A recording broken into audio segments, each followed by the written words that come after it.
Senhor esteja convosco. Ele está no meio de nós. Proclamação do Evangelho de Jesus Cristo segundo João. Glória a vós, Senhor.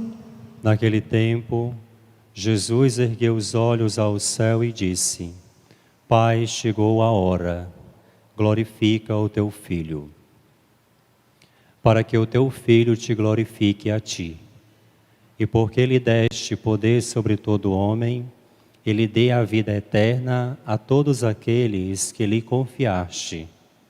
Ora, a vida eterna é esta, que eles te conheçam a ti, o único Deus verdadeiro, e aquele que tu enviaste, Jesus Cristo. Eu te glorifiquei na terra e levei a termo a obra que me deste para fazer. E agora, Pai, glorifica-me junto de ti, com a glória que eu tinha junto de ti antes que o mundo existisse. Manifestei o teu nome aos homens que tu me deste no meio do mundo. Eram teus, e tu os confiaste a mim. E eles guardaram a tua palavra. Agora eles sabem que tudo quanto me deste vem de ti, pois dei-lhes as palavras que tu me deste, e eles as acolheram. E reconheceram verdadeiramente que eu saí de ti, e acreditaram que tu me enviaste. Eu te rogo por eles, não te rogo pelo mundo, mas por aqueles que me deste, porque são teus. Tudo o que é meu é teu, e tudo o que é teu é meu. Eu sou glorificado neles. Já não estou no mundo, mas eles permanecem no mundo, enquanto eu vou para junto de ti. Palavra da salvação. Glória a vós, Senhor. Reverendíssimas Madres, queridos irmãos priores, a quem eu saúdo com um caloroso bom dia aos nossos irmãos e irmãs religiosos e religiosas e todo o povo de Deus na fé. A Igreja não celebra temas. Quem celebra temas é a escola de samba. A Igreja celebra o mistério. A Igreja celebra a realidade do céu na terra. A Igreja celebra o divino. A Igreja celebra a sua antecipação, a vida perene, já aqui e agora, por meio dos sacramentos, por meio da liturgia. Nós acabávamos de celebrar a festa solene da Ascensão do Senhor, porque ainda nós estamos celebrando o tempo santo da Páscoa. Tempo este que é composto por 3 momentos significativos para a vida do povo de Deus. O tempo sagrado da Páscoa, ou o grande mistério da Páscoa, da ressurreição do Senhor, é composto por 3 momentos: a ressurreição, a ascensão e o Pentecostes. A ressurreição é a ação do Pai no Filho pelo Espírito. Deus Pai ressuscita o Filho no Espírito. O corpo humano do Filho é espirituado. Agora, um de nós está ressuscitado junto do Pai. Na Ascensão, nós celebrávamos a ação do Pai no Filho pelo Espírito para nós. Pela Ascensão, um da nossa raça, um da nossa gente, um ser humano como nós, entra no âmbito da divindade, no santuário eterno. Um de nós, um dos nossos representantes, mora agora no seio da Trindade. A humanidade inaugura o seu tempo dentro do tempo de Deus na eternidade. E a festa de Pentecostes é a ação do Pai pelo Espírito num Filho em nós para o mundo. É a ação de Deus pelo seu Espírito para que nós saiamos, para que nós evangelizemos, para que nós continuemos o seu projeto de amor. Nós veremos um pouco mais lá domingo na festa de Pentecostes. Os seus aspectos históricos, pastorais, teológicos, espirituais e vivencial. Mas esse mesmo Espírito que agiu na igreja primitiva continua agindo no meio de nós. Continua agindo em nós porque agora nós somos morada permanente dele. Antes de Jesus, ninguém possuía o Espírito Santo. O Espírito descia sobre os profetas, falava o que tinha de falar, fazia o que tinha de fazer e voltava. Agora não, tudo é diferente. Com a ressurreição de Cristo e com a ascensão e o Pentecostes, nós recebemos permanentemente o Espírito Santo. Ele agora mora em nós. Nós somos sacrários, nós somos moradas, templos do Espírito Santo permanentemente. No batismo nós recebemos o Espírito como vida. Nós herdamos a herança do céu, a herança do Filho. O que é do Filho agora nos pertence, por gratuidade e bondade. No dia do batismo nós recebemos a imortalidade. O céu passou a morar em nós. E na nossa crisma nós recebemos o Espírito como força. Por isso que João vai dizer que o Pentecostes aconteceu no dia da ressurreição, como vida. E 50 dias depois, como força. É assim que nós recebemos o Espírito em vários momentos e etapas da nossa vida concreta. Por isso que nós cantamos no Veni Creator. O Espírito é Sanctiformis. Atua de formas diferentes, de sete vezes diferentes, 7 formas diferentes. É claro que não é apenas um numeral, 7, limitado, mas atua plenamente, totalmente, ricamente, abundantemente sobre nós. E é o mesmo Espírito que nos dá os dons, porque ele vem carregado de dons. E o dom da fortaleza é um deles. O mesmo dom que na primeira leitura nós vamos ver em São Paulo, quando sai para evangelizar aquelas regiões remotas da Ásia. Na primeira leitura nós escutamos o terceiro grande discurso de São Paulo. O primeiro discurso aos judeus no capítulo 13, o segundo discurso no capítulo 17 aos gregos, e no capítulo 20, a leitura de hoje, aos cristãos de Éfeso. A maior cidade da Ásia Menor, com 250 mil habitantes, tinha na sua grande maioria judeus e pagãos. As comunidades cristãs eram as minorias, mas estavam lá, vivos e atuantes, agindo em nome de Deus pela força do Espírito, porque sem o Espírito nenhuma comunidade permanece de pé. Nenhum de nós permanece de pé. O corpo pode estar quebrado, mas no Espírito, a nossa vida espiritual está de pé. E aí São Paulo, evangelizando aquela região, ele está em Éfeso, passa 2 anos e 3 meses evangelizando, catequizando aquele povo, rude, difícil, mas consegue, na força do Espírito, evangelizar. Mas ele é vivamente perseguido. Ele é perseguido de tal forma que ele tem que sair dali. Porque senão ele vai acabar morrendo e o reino de Deus, o projeto de Deus vai ter prejuízo. Porque o Espírito ainda precisa de Paulo nas outras regiões.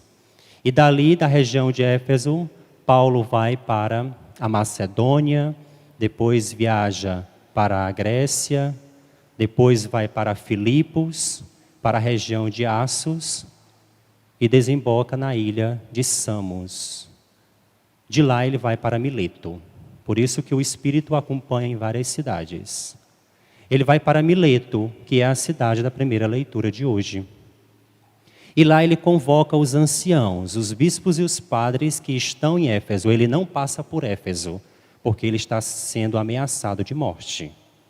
Ele vai para Mileto, que é uma cidade a 80 quilômetros de Éfeso, e lá convoca os anciãos para instruí-los.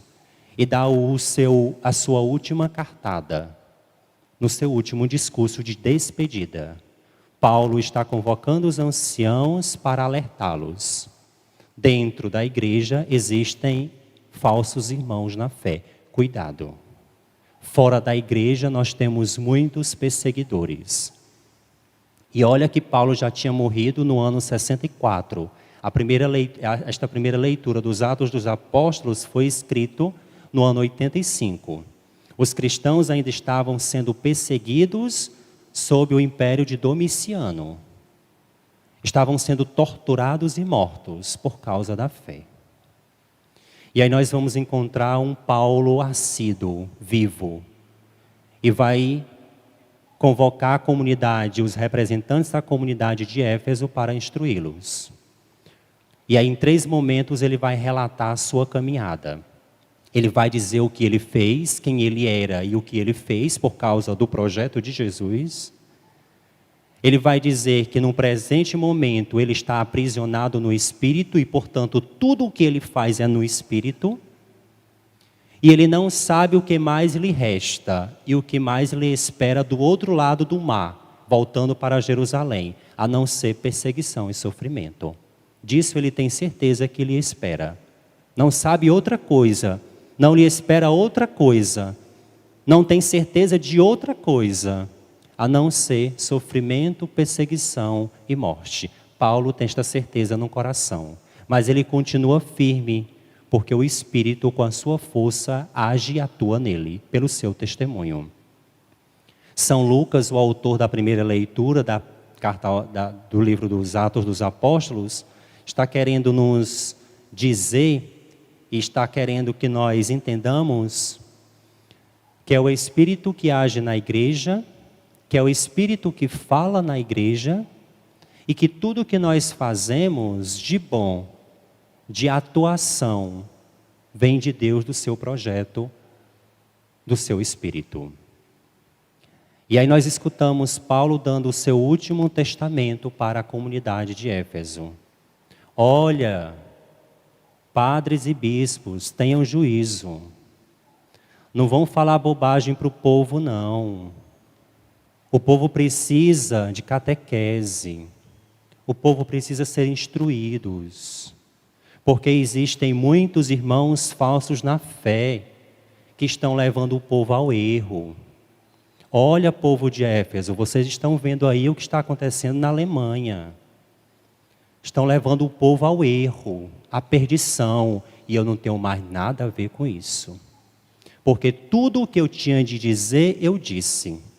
Mas enquanto eu estava falando, ou vocês estavam dormindo, ou vocês tinham outras coisas mais importantes para fazer do que dar ouvidos à palavra e à pregação do Evangelho. Criem juízo, tenham juízo, porque o povo precisa de bom alimento. O povo precisa ser instruído, porque o povo de Deus está se perdendo por falta de conhecimento, já dizia o profeta Oséias. Então agora a responsabilidade está nas mãos de vocês. Mas se o povo não quiser dar-lhes ouvidos, problema deles. Mas nunca prescindam da verdade.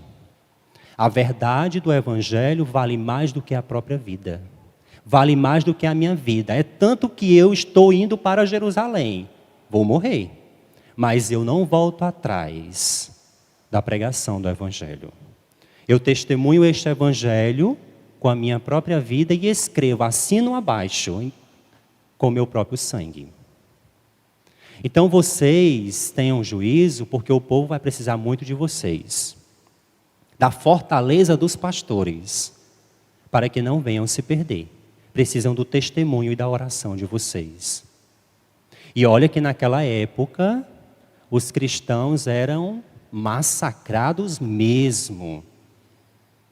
Aqueles que não adorassem o imperador, eram mandados para trabalhar 10 anos forçados nas minas. E lá morriam de tanto trabalhar, sem comer e sem beber. Trabalhavam até morrer. Eram os cristãos que perseveravam na fé, que não queriam dar as costas para o Evangelho, sofriam isso. As famílias viviam num clima de desconfiança, porque a qualquer momento a esposa poderia ser denunciada pelo esposo que não era cristão para o imperador. Ele recebia uma boa recompensa e a esposa era morta. As famílias viviam num clima tenso, porque quem abrisse o coração para o Evangelho e para a Boa Nova era assassinado. Os professores tinham que consagrar o primeiro salário a Minerva, a deusa cujo templo tinha naquela região de Éfeso. Se a professora que era cristã não consagrasse o seu salário diante dos alunos, os alunos podiam denunciá-los. E aí eles eram assassinados também. Os soldados, se não se curvasse diante do imperador quando ele passasse, sendo soldado cristão, ele era torturado até a morte. Os cristãos que não fossem para as festas dos pagãos eram reconhecidos como cristãos e perseguidos. Por isso eles tinham que ir obrigatoriamente para as festas dos pagãos e lá cultuar o imperador e oferecer libações para os deuses. E quem não fazia isso vivia escondido. Vivia nos esconderijos para celebrar a Eucaristia. E ainda os cristãos eram taxados de canibais, porque comiam a carne de um tal de Jesus de Nazaré, celebrando uma tal de Eucaristia. Os cristãos viviam numa situação muito difícil, por isso precisava da fortaleza e da palavra dos pastores.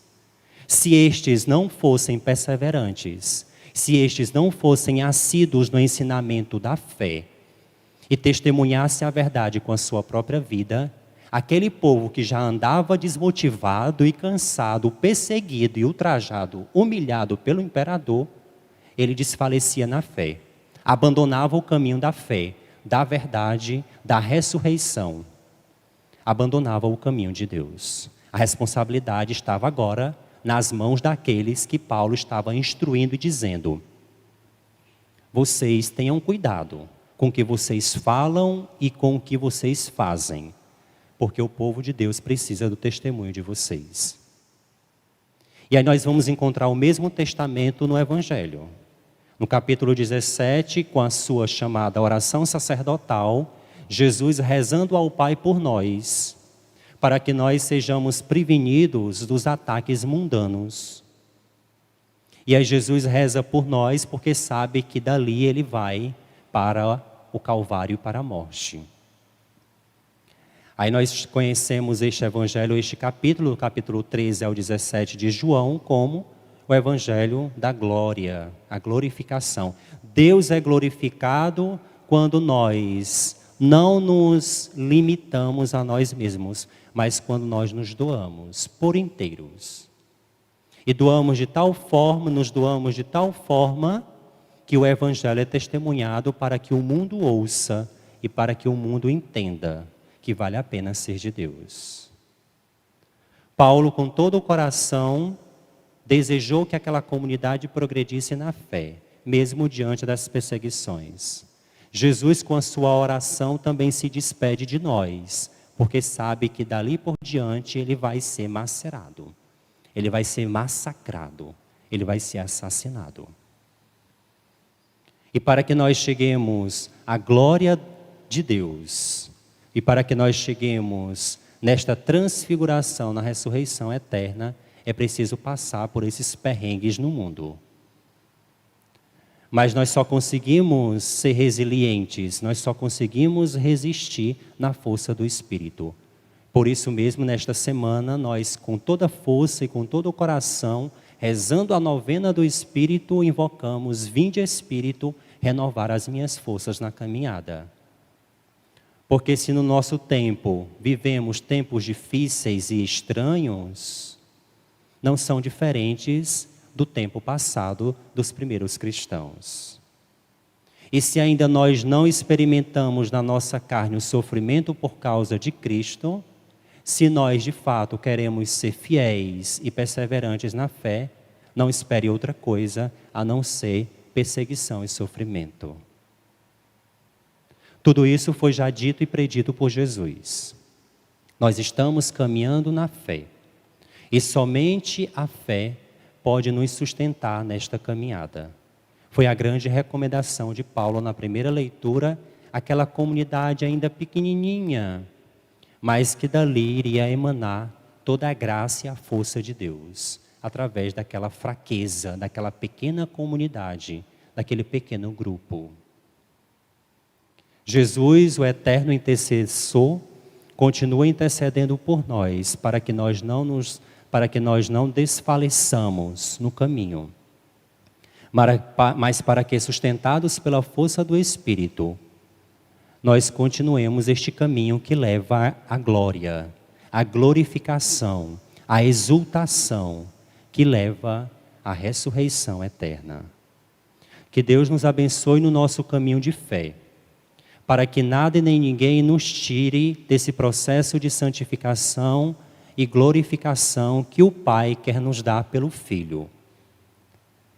Invoquemos nesta semana, muito mais rezando pela unidade dos cristãos, de um modo geral, rezemos também para que nós, enquanto comunidade de fé católica, também seja unida. Muito mais do que rezar somente para os de fora, para que sejamos unidos com os de fora, sejamos unidos nós mesmos, de dentro. A começar pelas nossas famílias, que andam, que andam quebradas, dilaceradas, divididas. Que a força do Espírito nesta semana venha com toda a sagacidade, com toda a sua força, para que de fato nós sejamos testemunhas do Evangelho, custe o que custar. Porque o mundo espera de nós uma resposta concreta de fé. E nós só podemos responder ao mundo no Espírito. Fora do Espírito, nós seremos eternamente fracassados. Nós seremos fracos. Nós seremos inúteis. Nós não daremos bons frutos. Que a intercessão de São Paulo, que a força do Espírito e a oração de Jesus nos anime na fé. Porque vivemos tempos estranhos e difíceis, mas no Espírito de Deus nós suportamos tudo. A dor, o sofrimento e até a morte. Louvado seja nosso Senhor Jesus Cristo. Sempre seja louvado e sua Mãe Maria Santíssima.